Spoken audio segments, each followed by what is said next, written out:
بغيت بعد التعليق على واحد الحكم اللي صدر اليوم على الصحفي حميد مهداوي بدعوى من وزير العدل. يعني بغينا التعليق ديالك بعد على هذا الحكم قبل ما نطرح عليك. طرحت سؤال حول الحكم اللي صدر اليوم على الصحفي حميد مهداوي بسنة ونصف سجنا نافذا وتعويض يعني 150 مليون سنتيم من وزير العدل. يعني شنو الرأي ديالك في هذا الحكم كالتعليق؟ وهل لو كنت وزير العدل وأنت كنت وزير العدل كنت سترفع دعوى ضد؟ لا، أولا باعتباري وزير العدل السابق وأنا آخر وزير رئيس للنيابة العامة في تاريخ المغرب، يعني ألزم نفسي بواجب التحفظ في التعليق على الأحكام، لأنه احنا عملنا واحد المسعى كبير جدا لاستقلال السلطة القضائية، لتأمين لهذه السلطة ولهذا كل ضمانات الفعل.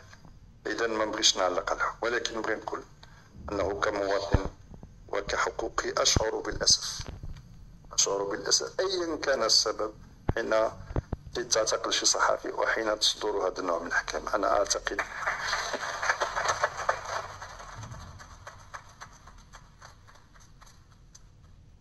ثانيا خصنا نقولوا بكل موضوعية وبكل نزاهة، راه اللجوء للقضاء حق من حقوق الإنسان. إذا السيد وزير العدل استاء من وضعية قذف وإساءة اعتبر هذا الشيء ركدا ولجأ إلى القضاء. احنا ماشي أمام شي اعتقال تعسفي أو حكم كذا، هذه مسطرات عادية، مسطرة عادية. بطبيعة الحال هذا اختياره الشخصي، كان يمكن له يعمل اختيار آخر ولكن عمل هذا الاختيار.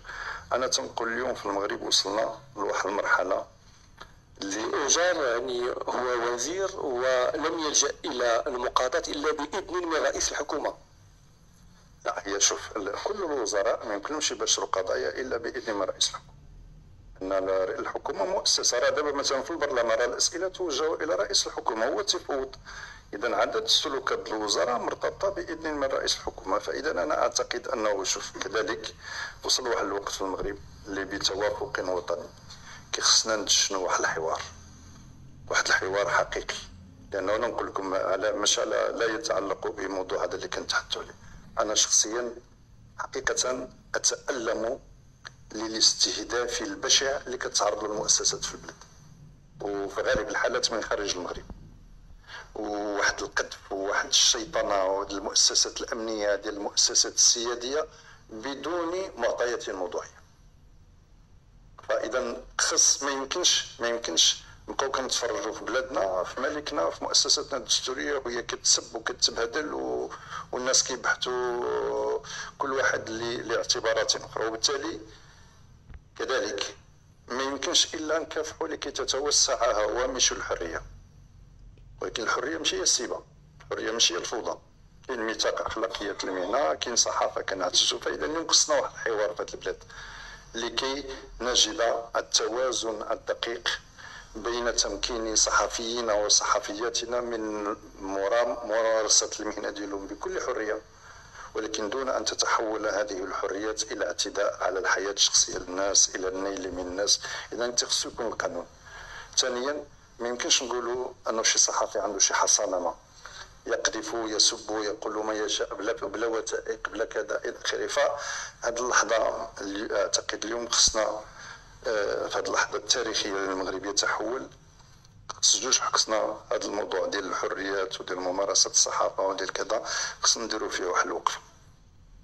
ثانيا خصنا كذلك أن نجد الصياغ المالية لدعم الأحزاب السياسية. ما يمكنش أحزاب كبيرة بحال الحركة الشعبية بحال التقدم والاشتراكية بحال الاتحاد الاشتراكي عندهم طموحات كبرى وأن يحد بحال اللي تفضلت يا بوبكر أمام الشبيبات العائق المالي. بطبيعة الحال الانتخابات والفوز بالانتخابات هي مؤشرات لتوزيع ولتحديد الاستفادة من الدعم، ولكن خصنا نجبروا شي صيغة. بحال ملي خرجنا من الكوفيد عاوننا القطاع الفندقي، عاونا قطاع النقل. اليوم المغرب خصو المغرب أن يبحث في كيف يرتقي بحقله الإعلامي وكيف يرتقي بالممارسة السياسية في البلاد. ف هاد الفوضى، هاد التسيب اللي وقع في وسائل التواصل الاجتماعي. وسائل التواصل الاجتماعي فيها ممارسات محترمة، فيها ناس الانسان يسعد بالاستماع اليهم وخا ما يتفقش مع الانتقادات ديالهم، ولكن ايضا فيها ممارسات مخله بتقاليدنا كمغاربه، مخله بالرسائل اللي كنوجهوا للمجتمع. فحان الوقت لانه بلادنا تصدر واحد التشريع ينظم الحقوق ينظم الحريات، لانه ما يمكنش نبقاو تنحكموا الصحفيين بالقانون الجنائي. وبالتالي هاد وسائل التواصل الاجتماعي واقع موجود، اذا خصنا واحد القانون اللي كينظم. القانون الحالي ينص على انه الصحفيين يتابعون بقانون الصحافه، ما لم يكن هناك يعني جريمه غير مفصله في قانون الصحافه. اليوم هناك جريمه نشر، ولكن لم يتم اللجوء الى قانون الصحافه، تم اللجوء الى القانون الجنائي، وهذا اشكال. والسي الخلفي راه كان من يعني اللي شرف على هذا القانون، وكان النقاش حول هذا النقط في البرلمان وكنا حاضرين فيه. فكيف يعني يتم اللجوء الى القانون الجنائي ضد الصحفيين؟ لا، هو شوف دابا هذا النقاش خصو وقت. واش اليوتيوبر صحفي؟ واش الممارس في وسائل التواصل الاجتماعي صحفي؟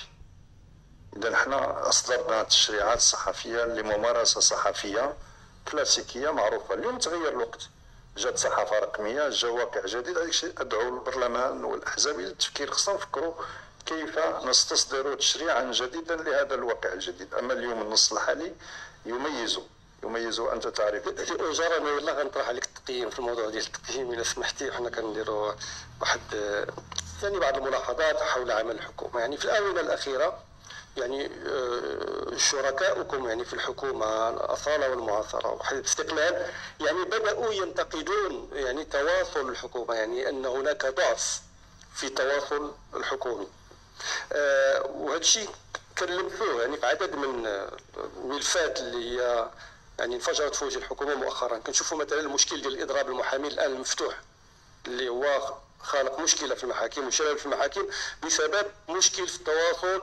مشاريع قوانين مشروع قانون المصطلح المدني مثلا كنشوفوه مثلا في قطاع ديال طلب الاطباء لدام 11 شهر واللي ضيع واحد المده طويله. قطاع ديال الصحه كاين الاضراب ديال قطاع الصحه ايضا. الحكومه ماشي غير ما كتواصلش وانما كترفض حتى الانتقاد، يعني كتنتقد حتى المؤسسات الدستوريه اللي ممكن كتجيب تقارير كتنتقد بعض المجالات. مثلا كنشوفوا الجهه الاقتصادي والاجتماعي لما جاب تقرير على هذا الليميت، يعني الشباب العاطل واللي ما كيقراوش وما كيشتغلوش، كان واحد رد فعل وكان واحد انتقاد. شفنا بان التقرير ديال الرشوه لما قامت بواحد التشخيص كان واحد رد فعل، كان واحد الانتقاد ديال هذا من طرف الحكومه. كيفاش كتشوفوا هذا يعني رد الفعل ديال الحكومه تجاه مثل هذه التقارير وهذا المشكل ديال التواصل ديالها؟ اولا انا ديك النهار انا كنتابع اشغال اجتماع الاغلبيه، واستمعت الى الصديق العزيز سي بن سعيد، ما حضرش معنا راه فهم خارج المغرب، هو وزير التواصل، وتيقول الحكومه فيها مشكل ديال التواصل. شكون اللي غادي يحل لنا هذا المشكل ديال التواصل؟ اولا اذا التواصل المؤسسي مسؤولية وزارة التواصل، مسؤولية الوزارة كل في قطاعه، مسؤولية ديال حتى ماشي تاع التواصل. منين التزمنا مع الناس نعملوا واحد سياسة القرب نقنعهم بما نقوم به. لأنه أنا أستغرب اليوم كيف اليوم نخسروا احنا 45 مليار درهم في الحوار الاجتماعي ويستمر التوتر الاجتماعي.